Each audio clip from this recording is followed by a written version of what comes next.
Hi, this is a review of the new 4 Sevens Preon Zero. I put in for a pre-order with 4 Sevens and got the light pretty much straight away. I've had it for a couple of days. This is the new packaging. I like it a lot better than the previous packaging. On the back here we have some information, some stats about the torch. On the inside we've got quite a nice, almost presentation case. Right. On the back here we have some more information about the torch, and we have none of the paper inserts that we did previously with the torch. Now looking at the torch itself, this really is small. It is literally not that much bigger than the AAA battery that it runs on. We can see here this is the 4 Sevens logo, which is quite hard to see on the torch. Now in terms of dimensions, this is 5.5 centimeters long. Here at the middle head where it's slightly larger, it is 13 millimeters in diameter, and the rear here it is 12 millimeters diameter. Now if we just take this battery out, the AAA that it will be running on, you can see that really it's not much bigger than the battery itself. Okay, even if we look at the diameters here between the battery and the torch, this is really small. Okay, this has a twist UI that we're used to with some of the other Preon lights. Interesting enough, if we look at the end here, we can see there's no spring that we're used to on more traditional lights. We do have a washer, which is either made of foam or, I suspect, rubber.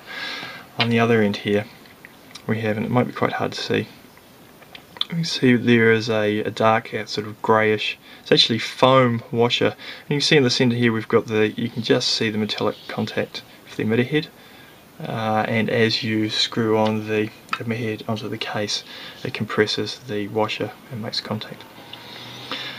Now, let's mention that at the end of the light here we have a magnet, which is supposed to be used for attaching the light to metal objects, so you can use it hand-free, sort of a utility purpose, I suppose. This actually works at also holding the battery in, and I suspect that it's part of the reason they can get away with not having the spring here. Anyway, we'll put the emitter head on. This has two modes. It has a low mode, which is moonlight mode, which is a quarter of a lumen. Just going in here, and we can just sort of do a simple twist onto the high mode, which is 25 lumens.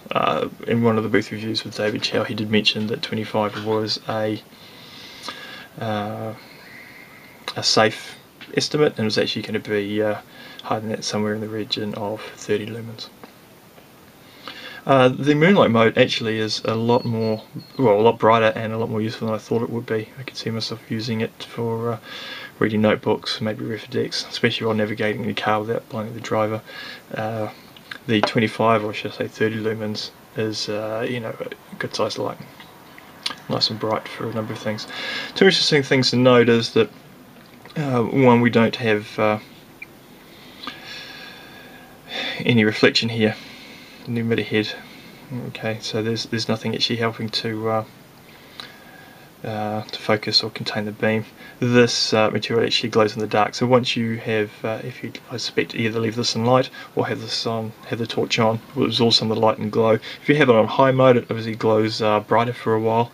I couldn't tell you how long this glows after you've had it on, but it is a while. Not too sure whether I use that feature or how useful it is. There.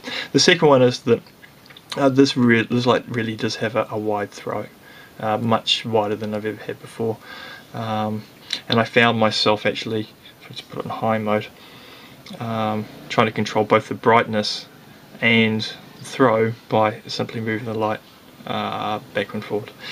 If you were to, if you were standing in a room at your house and you had the torch at one side, you'd find by the time that the beam got at about 4 feet that the throw would actually be hitting the ceiling and the floor, so quite a wide throw. One of the disadvantages is that as it goes further out, your ability to actually see with the light, the brightness of the light in the distance dramatically falls off. So this really is a close range torch. Now if we just do a comparison size with the other lights from the Preon range, so here we have it with the Preon 1, and you can see the differences in the size. They really are. You know, there's quite a significant difference. Obviously different torches, markedly different torches in terms of power and use, but just to show the size difference. And then if we look, just in comparison with one of my favourites, the Preon 2, we can really see the difference. So if I line them all up here, you get a much better idea. We've got the Preon 1 and the Preon 2.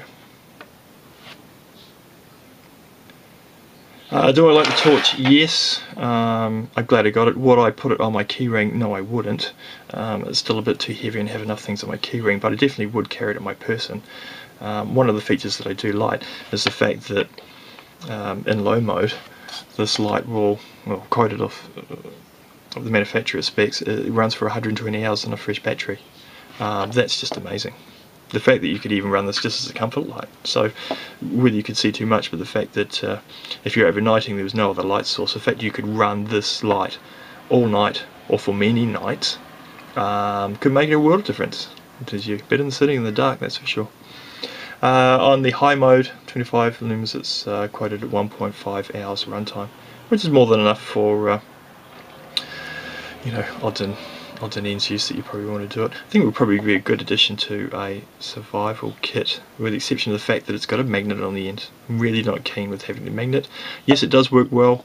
It's just got enough grip to stick onto metallic objects for hand-free. I think it would be quite useful, in fact, if you were emergency light for a car, you could stick it to the underside of the bonnet or maybe on the fender and have both hands free.